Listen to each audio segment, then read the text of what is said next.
السلام علیکم معزز سامعین، welcome to my channel voice of Mona. ہماری آج کی سٹوری کا نام ہے اذیت۔ فاریہ کی شادی انتہائی سخت مزاج انسان سے ہو گئی۔ وہ بہت ہنسمکھ تھی اور بہت پیاری بھی۔ فاریہ کا شوہر فراز خوبصورت تو تھا ہی، لیکن ایک انتہائی بد مزاج انسان تھا۔ شادی کی پہلی رات ہی لائٹ چلی گئی۔ گرمیوں کے دن تھے۔ اس نے فاریہ کو کہا، مجھے کسی چیز سے ہوا دو۔ وہ ہوا دینے لگ گئی۔ فراز سو گیا اور فاریہ اس کو ہوا دیتی رہی۔ دن ہونے کو تھا کہ لائٹ آ گئی۔ فاریہ بیٹھی بیٹھی ہی سو گئی۔ شور سے اس کی آنکھ کھل گئی۔ فراز نہیں تھا، شاید وہ باہر جا چکا تھا۔ مہمان آ رہے تھے۔ تھوڑی دیر کے بعد اس کی نند آ گئی۔ وہ کافی خوش مزاج تھی۔ اس نے اسے کپڑے نکال کر دیے۔ وہ رات سے ہی لہنگے میں تھی۔ بھابھی، آپ کپڑے بدل کے ایزی ہو جائیں۔ وہ ہنس دی۔ ساری رات سے بیٹھی تھی، کمر اکڑ چکی تھی۔ ہمت کر کے اٹھی، کپڑے بدلنے واش روم میں چلی گئی۔ باہر آئی نہا کر تو نند باہر ہی تھی۔ اس نے کہا، ناشتہ کرنے کے بعد پارلر والی آئیں گی آپ کو تیار کرنے۔ فاریہ خود ایک بیوٹیشین بھی تھی۔ اس نے منع کر دیا، نہیں کوئی ضرورت نہیں، میں خود ہی تیار ہو لوں گی۔ وہ چلی گئی تو فراز اندر آ گیا۔ کیا ہوا تمہیں؟ کیوں منع کر رہی ہو؟ مجھے آتا ہے تیار ہونا، خود ہو جاؤں گی۔ بہت بڑی زبان ہے تمہاری۔ آج دوسرا دن ہے اور انداز دیکھا ہے آپ نے اپنا بات کرنے کا۔ فراز، آپ اپنا انداز اور رویہ چیک کر لیں پہلے۔ ابھی فراز کچھ بولنے ہی والا تھا کہ فاریہ کے گھر والے ناشتہ لے کر آ گئے۔ وہ چپ کر گیا۔ ناشتہ کر کے فاریہ تیار ہونے لگ گئی۔ اس کے گھر والے جا چکے تھے۔ وہ دوپہر کو آنے کا کہہ گئے تھے۔ 1 ڈیڑھ گھنٹے میں فاریہ تیار ہو چکی تھی۔ وہ بہت خوبصورت لگ رہی تھی۔ پھر مہمان آنے لگے۔ ولیمہ کی تیاری ہو چکی تھی۔ فاریہ کے گھر والے بھی آ گئے تھے۔ تقریب ختم ہوئی تو فاریہ گھر والوں کے ساتھ تیار ہو کر چل دی۔ انہوں نے فراز کو بھی ساتھ چلنے کا کہا۔ وہ بھی چل پڑا۔ رسم تھی جو پوری کرنا تھی۔ رات کو فراز نے کہا، مجھے گھر واپس جانا ہے۔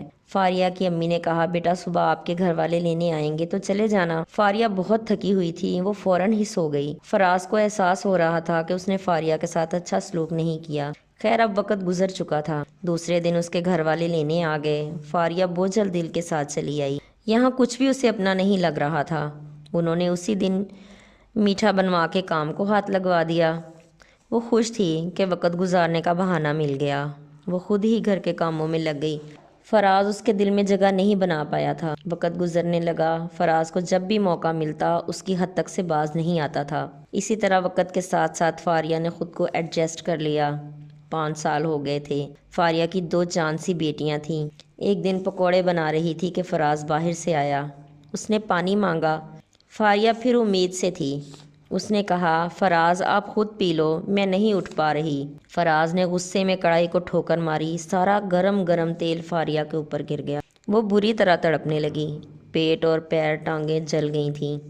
فراز باہر چلا گیا۔ اس کی چیخیں سن کے محلے والے آ گئے۔ انہوں نے فوراً فاریہ کو ہسپتال پہنچایا۔ وہ بری طرح جل گئی تھی۔ فاریہ کے گھر والے بھی آ گئے۔ فاریہ نے پھر بھی فراز کے خلاف کوئی بات نہیں کی۔ کافی دن سے فاریہ ہسپتال میں تھی۔ گھر آئی تو گود میں چاند سا بیٹا تھا۔ سب خوش تھے۔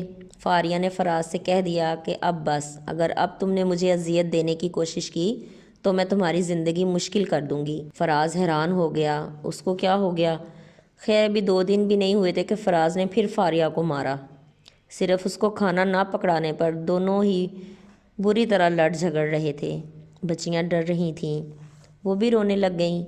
اچانک فاریہ کی نظر ان پر پڑی تو وہ چپ کر گئی۔ جو اذیت اسے فراز دیتا تھا، اسے احساس ہوا کہ وہی اذیت اس کے بچوں کو مل رہی تھی۔ پل میں فیصلہ کر لیا کہ وہ اب اس کٹھن اذیت کو برداشت نہیں کرے گی۔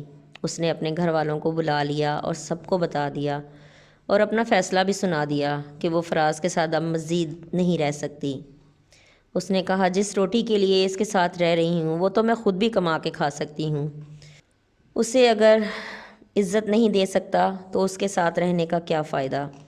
فراز شوہر کم، جلاد زیادہ تھا۔